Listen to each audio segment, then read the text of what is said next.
आपके सामने एक नई वीडियो लेके आई होप आप अपनी ज़िंदगी में बहुत अच्छा कर रहे होंगे, बहुत तरक्की पा रहे होंगे। मैं आपको ऐसी आशाएँ देता हूँ, ऐसी शुभकामनाएँ देता हूँ कि आप अपनी ज़िंदगी में बहुत सक्सेस पाएँ, बहुत आगे बढ़े।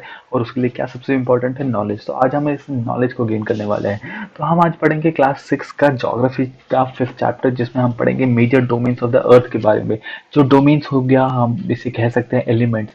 जो मेजर एलिमेंट्स है अर्थ के, उसके बारे में पढ़ेंगे। तो आपको जैसे ही पता है कि पहले के चैप्टर्स में कि अर्थ ही एक ऐसा प्लैनेट है जहां पर ह्यूमन लाइफ पॉसिबल हो पाई है। तो ये ह्यूमन लाइफ पॉसिबल अर्थ पे क्यों हो पाई है, तो अ, कुछ यूनिक कारण रहे होंगे जिसकी वजह से अर्थ ही एक ऐसा प्लैनेट है जहां पर ह्यूमन लाइफ पॉसिबल हो पाई है। तो वो कारण है लैंड, वाटर एंड एयर। ये तीन जो मेजर कंपोनेंट है, मेजर एलिमेंट है, इसकी वजह से अर्थ पे ह्यूमन लाइफ पॉसिबल हो पाई है और आज भी सस्टेन कर रही है। तो हम देख लेते हैं कि जो अर्थ का जो सरफेस है वो एक कॉम्प्लेक्स जोन है, जिसमें तीनों एलिमेंट कंपोनेंट आके मिलते हैं। तो उस कंपोनेंट को हम साइंटिफिकली देखा जाए तो इसे हम लिथोस्फेयर, एटमॉस्फेयर, हाइड्रोस्फेयर कह सकते हैं। तो लिथोस्फेयर क्या हो जाता है, जो सॉलिड पोर्शन होता है अर्थ का, जो सॉलिड पोर्शन जहां पर हम रहते हैं, जहां पर हमारी हम बिल्डिंग्स बनाते हैं, जहां पर हमारे रोड्स है, उसे हम लिथोस्फेयर कह सकते हैं। और जो एटमॉस्फेयर हो गया, एटमॉस्फेयर ये गैशियस लेयर होता है जहाँ जो अर्थ के अराउंड अराउंड सराउंड करता है। ये बहुत एक लेयर जैसा होता है, अर्थ के अराउंड सराउंड करता है। और मैं आज को आपको थोड़े इस डेप्थ में भी बताऊंगा आगे कि ये हमारे अर्थ को कैसे बेनिफिशियल भी है। और हाइड्रोस्फीयर हो गया हमारे जो वाटर बॉडीज, जो सीएस हो गए, हमारे ओशंस हो गए, रिवर्स हो गए, पॉन्ड्स हो गए, ये सारे हाइड्रोस्फीयर में आते हैं।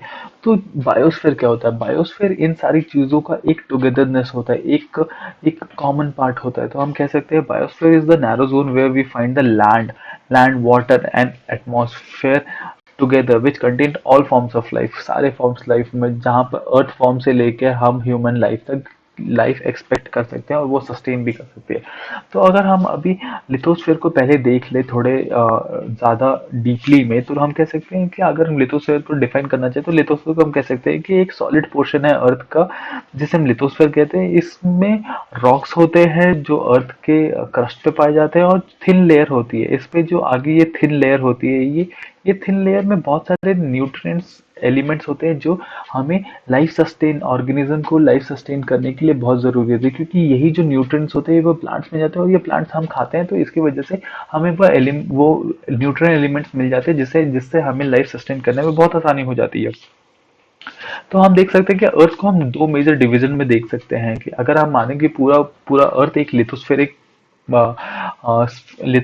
पार्ट है, तो हम कह सकते हैं कि हम अर्थ को दो डिवीजन में भाग सकते हैं, जिसका मतलब जो हो जाएंगे कॉन्टिनेंट्स और ओशियंस। तो कॉन्टिनेंट से हो जाएंगे कि हम जहाँ पर लैंड पार्ट है, जहाँ पर सॉलिड लैंड पार्ट है, हम उसे कॉन्टिनेंट्स में डिफाइन कर सकते हैं। और जो ओशियंस है, जो हमारा वाटर बॉडीज कंसिस्ट करता है, उसे हम ओशियंस कह सकते हैं।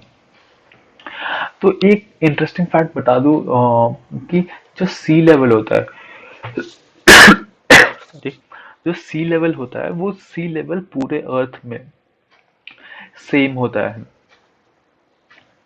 जो एलिवेशन, लैंड का जो एलिवेशन होता है वो मेजर किया जाता है सी लेवल से, क्योंकि सी लेवल को हम जीरो लेवल भी माना जाता है। तो जो भी, अगर आपने जैसे रेलवे स्टेशन पे देखा होगा कि बोर्ड पे लिखा रहता है हर स्टेशन के सी लेवल की, वो कितने एलिवेटेड है सी लेवल से, तो वहां आप देखेंगे कुछ नंबर्स लिखे रहते हैं। तो वो इस रेफरेंस पॉइंट से काउंट किए जाते हैं कि कितना एलिवेटेड लैंड है वो।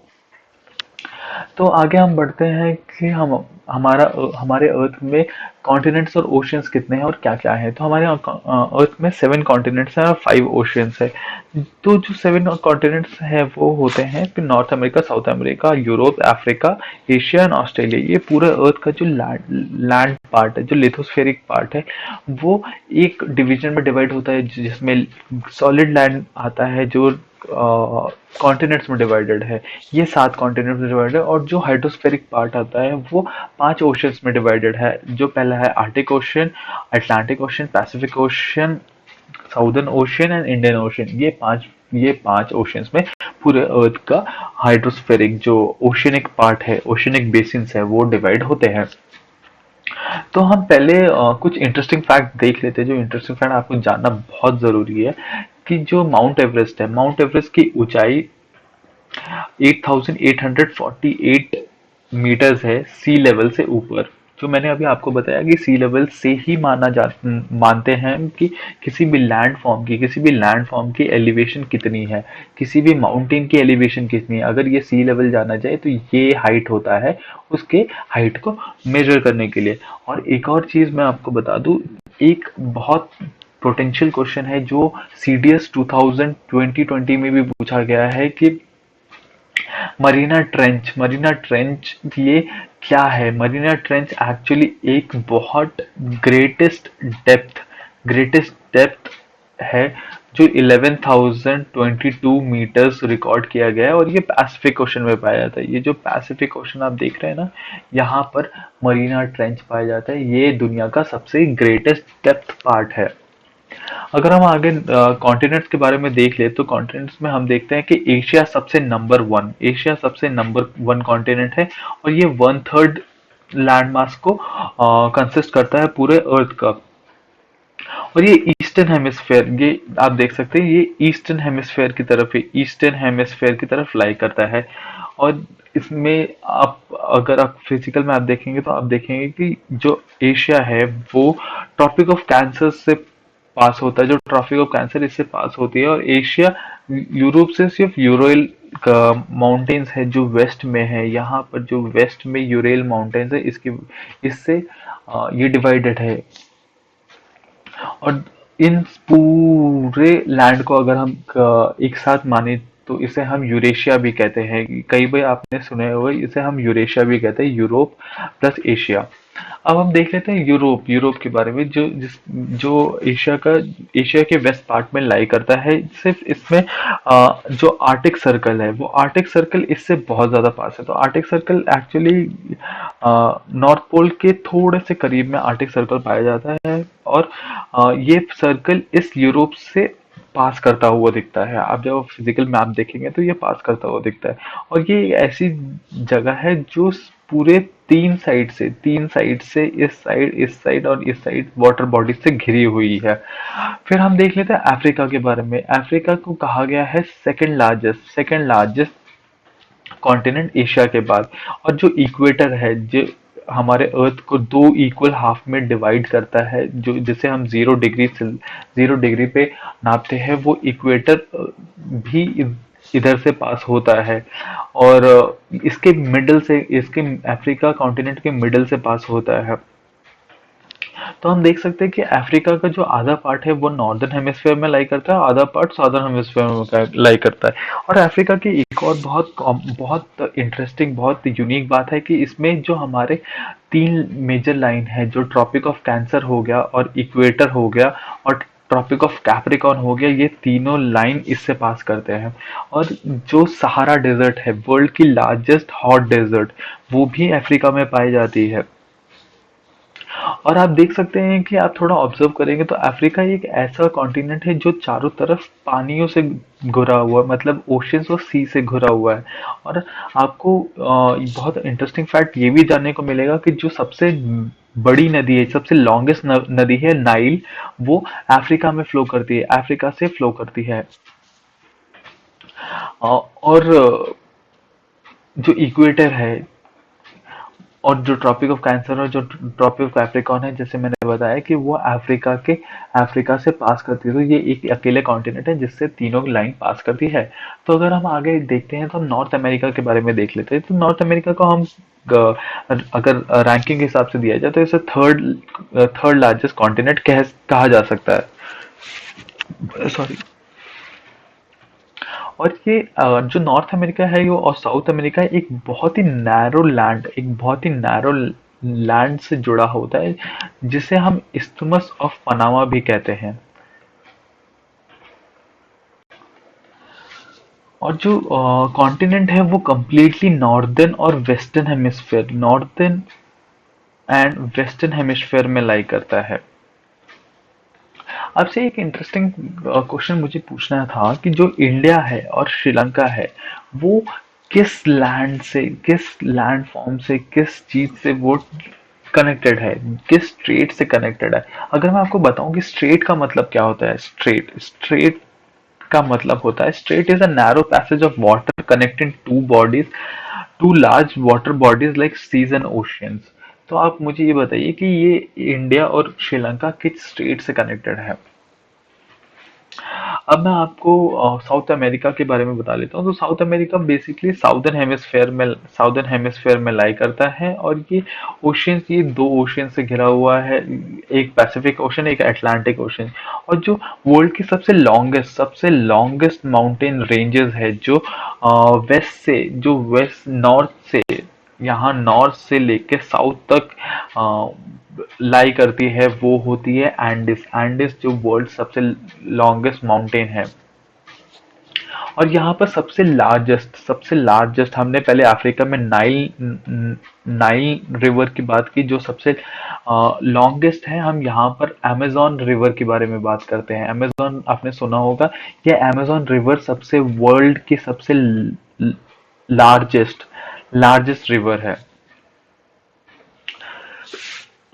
फिर हम ऑस्ट्रेलिया कॉन्टिनेंट के बारे में बात कर लेते हैं। तो ऑस्ट्रेलिया कॉन्टिनेंट एक सबसे स्मॉलेस्ट कॉन्टिनेंट माना जाता है अमॉन्ग दीज ऑल कॉन्टिनेंट।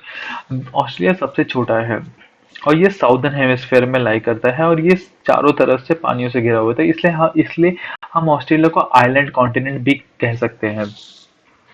और फिर हम देखें कि अंटार्कटिका के बारे में। अंटार्कटिका भी एक कॉन्टिनेंट है जो कंप्लीटली साउदर्न हेमिस्फेयर में लाई करता है, और ये काफी बड़ा कॉन्टिनेंट इसे माना जाता है।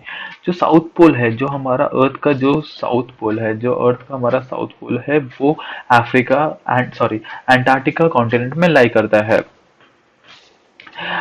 As it is located in the southern polar region, it is permanently covered with a thick ice. यहाँ पर हमेशा thick ice होती है, बहुत आइसिक ग्लेशियर टाइप रहते हैं हमेशा।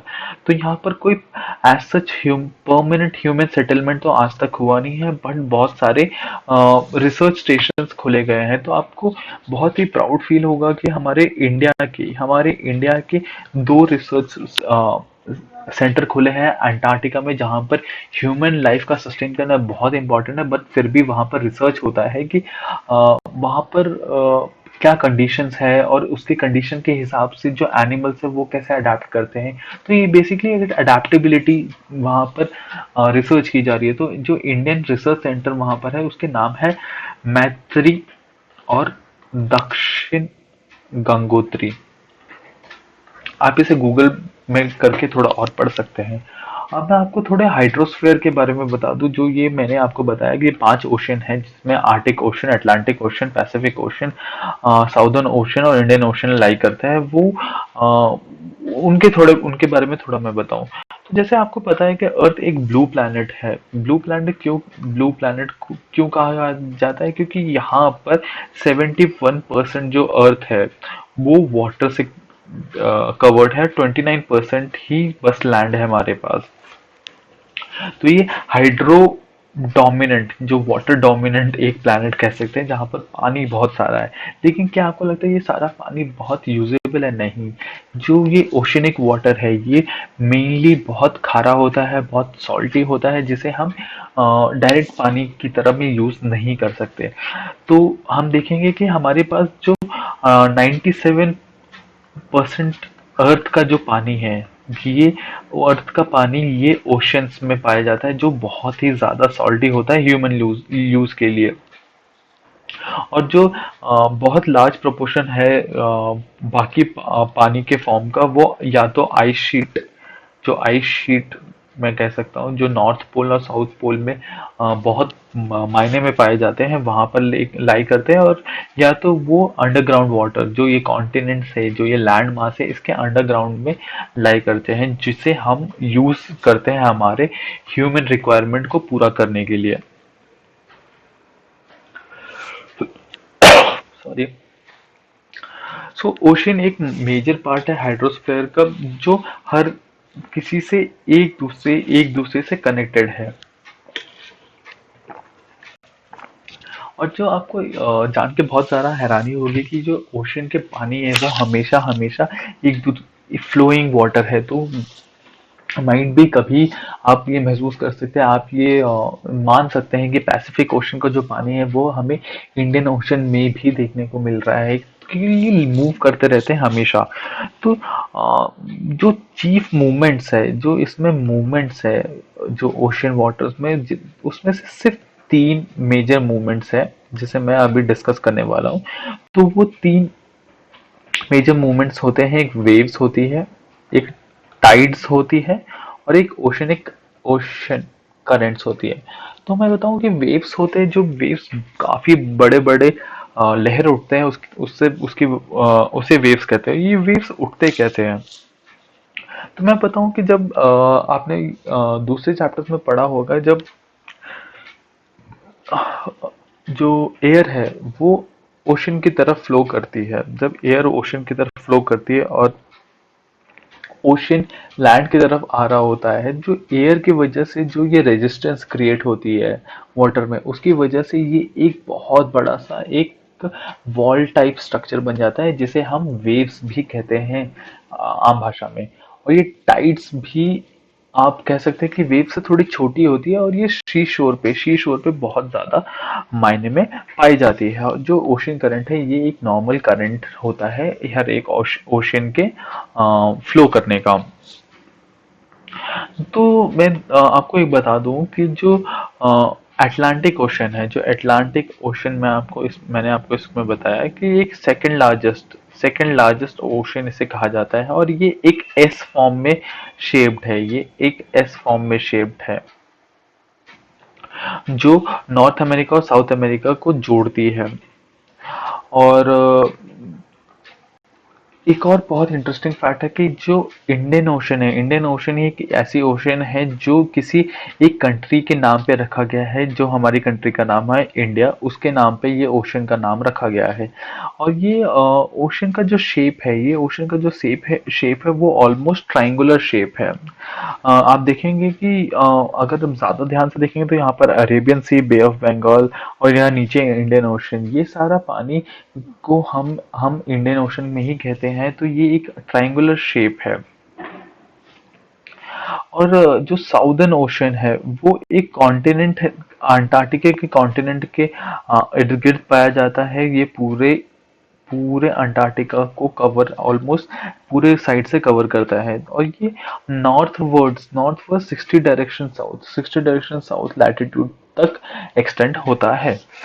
आगे हम देख लेते हैं एटमॉस्फेयर के बारे में। तो एटमॉस्फेयर, जो जैसे मैंने बताया कि एक गैशियस, एक मैं बताऊं तो ये एक लेयर ऑफ गैस है जिसे हम एटमॉस्फेयर कहते हैं। तो ये एक थिन ब्लैंकेट है जो हमारे लिए बहुत इंटीग्रल पार्ट है, एक थिन ब्लैंकेट है जो हमारे लिए बहुत इंटीग्रल पार्ट है। और ये हमें एयर देती है जिससे हम ब्रीथ करते हैं। और एक जो सन की रेज है उससे हमें प्रोटेक्शन मिलती है। तो एटमॉस्फेयर एक 1600 किलोमीटर तक एक्सटेंड करती है, और ये 5 लेयर्स में बेसिकली डिवाइडेड होती है। जैसे यहाँ पर आप देख सकते हैं troposphere, stratosphere, mesosphere, thermosphere, exosphere. इसे आप अपनी तरीके से अपने ट्रिक से भी याद कर सकते हैं, अपने हिसाब से याद कर सकते हैं। आप इसे कुछ भी ट्रिक बनाइए, बट इसे याद करना आपके लिए काफ़ी ज़्यादा ज़रूरी है, क्योंकि ये क्वेश्चंस एग्जाम में बहुत ज़्यादा इंडायरेक्ट होते हैं, और ये बहुत ज़्यादा एक्सपेक्ट किया जाता है कि ये आपको तो पता होना ही चाहिए। सो ये ट्रोपोस्फेयर से स्टार्ट होता है और ये एक्सोस्फेयर में ख़त्म होता है। तो जो एटमॉस्फेयर है हमारा वो मेनली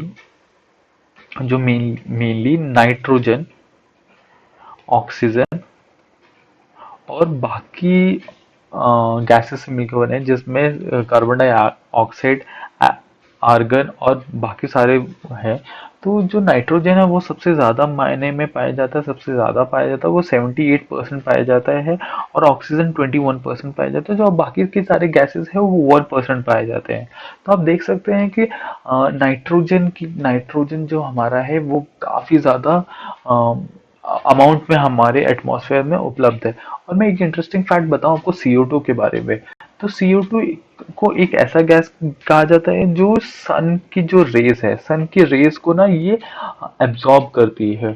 तो आपने सुना होगा कि ग्लोबल वार्मिंग हो रही है, ग्लोबल वार्मिंग हो रही है। तो ये ग्लोबल वार्मिंग एक्चुअली हो क्या रही है? तो ये ग्लोबल वार्मिंग में बेसिकली क्या हो रहा है, जब हम क्या हमारे व्हीकल से एमिशन हो रहा है, हमारे जो सीएफसी जो हमारे रेफ्रिजरेटर्स में लगते हैं उससे जो एमिशन हो रहा है, जो गैसेस निकल रही है, वो ग्रीन गैसेस जो ग्लोबल जो कार्बन डाइऑक्साइड ज्यादा बढ़ा रही है एटमॉस्फेयर में, जिसकी वजह से जो जो सन की रेज है वो ज्यादा एब्जॉर्ब हो रही है अर्थ के लिए। तो जैसे कि मैंने आपको पहले बताया था कि अर्थ एक एटमॉस्फेरिक लेयर से कनेक्टेड एक घिरा हुआ है, जिसमें ओजोन लेयर हमें अर्थ के यूवी रेज से बचाती है, जिसकी वजह से हमें स्किन कैंसर नहीं होता है। करेक्ट। तो अगर ये कार्बन डाइऑक्साइड अर्थ में बहुत ज्यादा बढ़ जाती है, बहुत ज्यादा मात्रा में बढ़ जाती है, तो ये एक ओजोन लेयर डिप्लीशन तो करती है। ओजोन लेयर का जो डिप्लीशन है, मतलब ओजोन लेयर में जो एक होल कह सकते हैं, होल बनाती है। लेकिन ये कैपेसिटी, जो एब्जॉर्बिंग कैपेसिटी है सन की रेडिएशन की, उसे भी बढ़ा देती है, जिसकी वजह से हम अर्थ पे हायर टेम्परेचर महसूस कर सकते हैं। और वो टेम्परेचर की वजह से ग्लेशियर्स पिघलने लगेंगे, जो हमारे हिमालय पे बर्फ है, वो पिघलने लगेगी, और वो अल्टीमेटली वो बर्फ जाएगी का वो बर्फ जाएगी हमारे सी पे, जो हमारा सी है। और ये सी जैसे जैसे सी का लेवल बढ़ेगा, तो जो हमारा लैंड है, लिथोस्फेरिक पार्ट है, वो कम होने लगेगा। और जो हम जिसपे आज हम रह रहे हैं, शायद वो कल को सी में सबमर्ज हो जाए। इसकी वजह से ये काफी बड़ा कंसर्न है ग्लोबल प्लेटफॉर्म के लिए। आप देख सकते हैं कि बहुत जगह पे ये यूएन के कॉन्फ्रेंसेस में इसके बारे में बात किया जा रहा है, और ये आजकल का हॉट टॉपिक है, जो आपको हर न्यूज़ के एडिटोरियल या हर जगह आपको मिल जाएगा कि क्लाइमेट चेंज पे काफी ज्यादा आजकल बात हो रही है, जो एक बहुत अच्छी बात है, क्योंकि हमें इसे बहुत पॉजिटिवली लेना चाहिए और कुछ करना चाहिए इसे चेंज करने के लिए। और एक चीज अब मैं बता दूं कि एक फेनोमेना और है कि हम जब पहाड़ों पे जाते हैं, तो हमें ब्रीदिंग में प्रॉब्लम होती है। तो ये ब्रीदिंग में प्रॉब्लम होती क्यों है? ये ब्रीदिंग में प्रॉब्लम इसलिए होती है कि जैसे जैसे हमारा हाइट बढ़ता जाता है, जो डेंसिटी की जो एटमॉस्फेयर की डेंसिटी है, वो बढ़ती जाती है।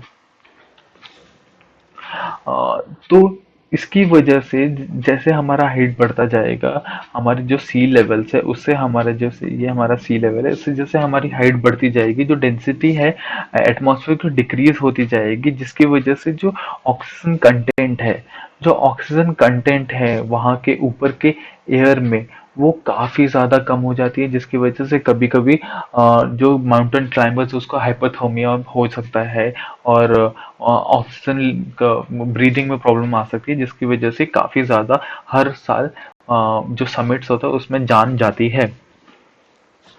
अब मैं बात कर लूँ थोड़ा बायोडाइवर्सिटी के बारे में। जो मैंने आपको बताया कि बायोडाइवर्सिटी एक नैरो जोन है, जहाँ पर एटमॉस्फेयर, लिथोस्फेयर और हाइड्रोस्फेयर आके मिलती है, जिसमें सारे फॉर्म्स ऑफ लाइफ सस्टेन कर सकते हैं। जैसे यहाँ पर फिश आप देख सकते हैं, यहाँ पर फ्लावर देख सकते हैं, यहाँ पर एलिफेंट देख सकते हैं, और यहाँ पर घर है, यहाँ पर ह्यूमन देख सकते हैं। तो ये सारे फॉर्म्स ऑफ लाइफ है, ये सस्टेन करती है बायो एक अच्छे बायोडाइवर्स बायो स्फेयर में। तो मैं देखूं कि बहुत सारे ऑर्गेनिजम्स है हमारे अर्थ में बहुत सारे ऑर्गेनिजम्स पाए जाते हैं। और ये बहुत छोटे होते हैं, बहुत छोटे से लेके स्मॉल्स, जो माइक्रोब्स, जो हम माइक्रोस्कोप से ही देख सकते हैं, माइक्रोस्कोपिक लेवल से, वो उससे लेकर हम ह्यूमन जो मैमल्स जिसमें हम आते हैं, वहां तक हम इसे देख सकते हैं। तो आप देखिए कि कितना ज्यादा डाइवर्सिफिकेशन है, कितना ज्यादा डाइवर्सिफिकेशन है ऑर्गेनिजम्स में, जो एक बायोस्फेयर में रहते हैं। तो आप देखिए कि जो बायोस्फेयर है, वो दो पार्ट में हम मेनली डिवाइड कर सकते हैं। एक पार्ट हो जाएगा हमारा प्लांट किंगडम, और एक पार्ट हो जाएगा हमारा एनिमल किंगडम। और ये सारी चीजें आपस में कनेक्टेड है। जैसे मैंने आपको बताया कि ये सारी जो भी बायोस्फीयर में जो सारी चीजें वो आपस में कनेक्टेड है। क्या अगर आप एग्जांपल लेके अगर एग्रीकल्चर के लिए हमें लैंड रिमूव करना है, अगर हम इस कोई पहाड़ों का लैंड रिमूव करने लगे या फिर जो वहां पर जो आप कह सकते हैं कि ट्रीज कट करने लगे, तो वो ट्रीज कट करने की वजह से जो उसके रूट्स है वो हट जाने के बाद जो सॉइल का जो बाइंडिंग कैपेसिटी है, जो सॉइल की बाइंडिंग कैपेसिटी है वो काफी रिड्यूस हो जाती है। जो बाइंडिंग कैपेसिटी है रिड्यूस होती है, जिसकी वजह से लैंडस्लाइड्स हो सकते हैं और सॉइल इरोजन हो सकता है और बहुत सारी चीजें हो सकती है जिसकी वजह से हमें अल्टीमेटली हमें नुकसान होता है। और ये ये सारी चीजें और भी कुछ नेचुरल कैलेमिटीज से भी चेंज हो सकती है, जैसे अर्थक्वेक हो गया, सुनामी हो गया। और सुनामी आपने देखा होगा, आपने सुना होगा, सुनामी में कई बार जो छोटे आइलैंड होते हैं, स्मॉल आइलैंड्स होते हैं, वो डूब जाते हैं क्योंकि जो सी लेवल होता है, जो वहाँ का जो सी लेवल होता है वो काफी ज्यादा बढ़ जाता है, जिसकी वजह से वो आइलैंड अंदर सबमर्ज हो जाते हैं। तो हम आखिर में यही देख सकते हैं, यही मान सकते हैं कि जो हमें अपने बायोस्फीयर को काफी संभाल के रखना चाहिए, क्योंकि ये सारे जो भी सारे ऑर्गेनिजम्स, सारे चीजें हैं, पूरा एक मैकेनिज्म, एक इंटरडिपेंडेंट मैकेनिज्म है। हम लोग हर किसी चीज छोटी सी लेके बड़ी सी चीजों पे डिपेंडेंट है, तो इसे हमें काफी ज्यादा अच्छे से रखना चाहिए। और आजकल जैसे बहुत ज्यादा ये मुद्दा उठ रहा है ग्लोबल